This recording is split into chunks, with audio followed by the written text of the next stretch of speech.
Shalom, selamat pagi Bapak Ibu dan saudara-saudari yang dikasihi Tuhan. Puji Tuhan kita bertemu kembali di dalam renungan harian Gereja Pau Kemang Pratama. Kita akan bersama-sama merenungkan kebenaran firman Tuhan pagi hari ini. Mari kita berdoa. Bapa di sorga, kami bersyukur buat cinta kasih Tuhan, pertolongan perlindungan Tuhan yang boleh kami rasakan di sepanjang malam yang telah kami lewati. Pagi hari ini kami bersyukur kami boleh ada sebagaimana kami ada. Terima kasih Tuhan Yesus yang baik. Sebelum kami melanjutkan seluruh aktivitas kami di sepanjang hari ini, kami ingin mendasari hidup kami dengan kebenaran firman-Mu. Tuhan Yesus, urapi kami dengan hikmat-Mu agar kami boleh mengerti, memahami setiap isi firman-Mu ya Tuhan. Di dalam nama Tuhan Yesus Kristus, amin. Kita akan sama-sama merenungkan kebenaran firman Tuhan dalam kitab Zakaria pasal 6 ayat 9 sampai 15. Dalam ayatnya yang ke-15 firman Tuhan berkata demikian. Orang-orang dari jauh akan datang untuk turut membangun bait Tuhan. Maka kamu akan mengetahui bahwa Tuhan semesta alam yang mengutus aku kepadamu. Dan hal ini akan terjadi apabila kamu dengan baik-baik mendengarkan suara Tuhan Allahmu. Bapak, Ibu, dan saudara-saudari yang dikasihi Tuhan, Zakaria adalah anak Berekia bin Ido. Ia sebagai nabi di kerajaan Yehuda. Karir kenabiannya dimulai pada tahun kedua masa pemerintahan Darius Raja Persia, tahun 520 sebelum Masehi. Ia berkarya di antara orang-orang yang telah pulang dari pembuangan di Babel. Nabi Zakaria juga menyampaikan firman Tuhan yang diberikan Tuhan kepadanya agar umat bertobat, berbalik dari perbuatan yang jahat dan kembali kepada Tuhan, taat dan setia melakukan perintah Tuhan. Selanjutnya, Nabi Zakaria diperintahkan oleh Tuhan untuk pergi ke rumah Yosia bin Zefanya dan mengumpulkan persembahan dari orang-orang yang sudah kembali dari Babel, yaitu Heldai, Tobia, dan Yedaya. Persembahan yang akan dikumpulkan adalah perak dan emas.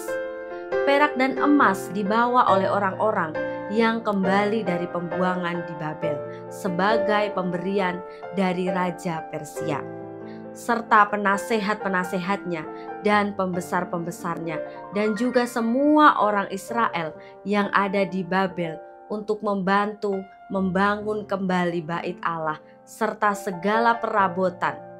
Hal itu terjadi karena Tuhan yang menggerakkan setiap hati untuk memberi. Tuhan dapat memakai siapa saja, termasuk pemimpin bangsa lain, untuk menolong, untuk membantu umatnya. Perak dan emas yang akan dikumpulkan antara lain akan dibuatkan mahkota yang dikenakan pada kepala imam besar Yosua. Sambil mengatakan firman Tuhan, inilah orang yang bernama Tunas. Ia akan bertunas dari tempatnya dan ia akan mendirikan bait Tuhan.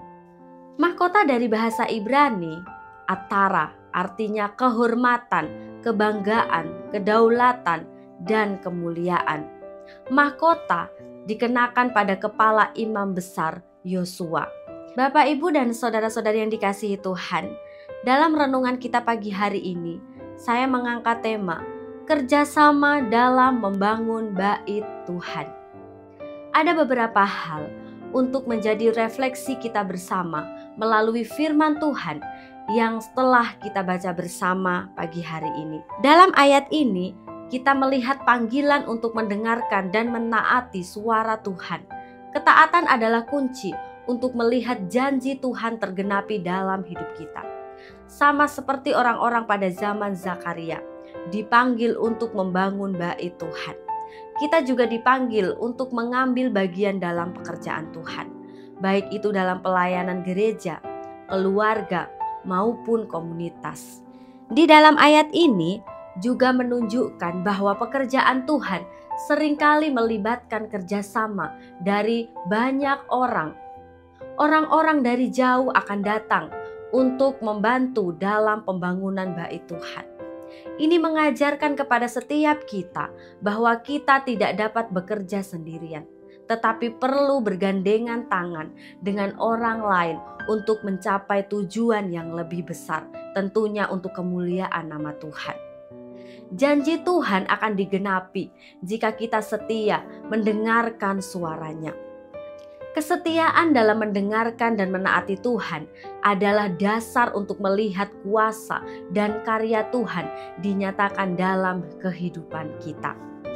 Bapak, Ibu, dan saudara-saudara yang dikasihi Tuhan, panggilan Tuhan dalam kitab Zakaria pasal 6 ayat 15 ini mengingatkan kepada setiap kita akan pentingnya ketaatan dan kerjasama dalam membangun rumah Tuhan.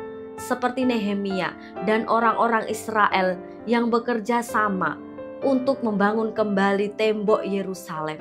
Kita juga dipanggil untuk bekerja bersama dalam melayani dan berkarya bagi Tuhan. Mari kita mau setia mendengarkan dan menaati suara Tuhan. Kita mau bekerja bersama-sama dalam kasih dan kesatuan serta percaya bahwa ada janji Tuhan akan tergenapi dalam hidup kita. Dengan demikian, kita akan melihat keajaiban dan berkat Tuhan dinyatakan dalam setiap aspek kehidupan kita.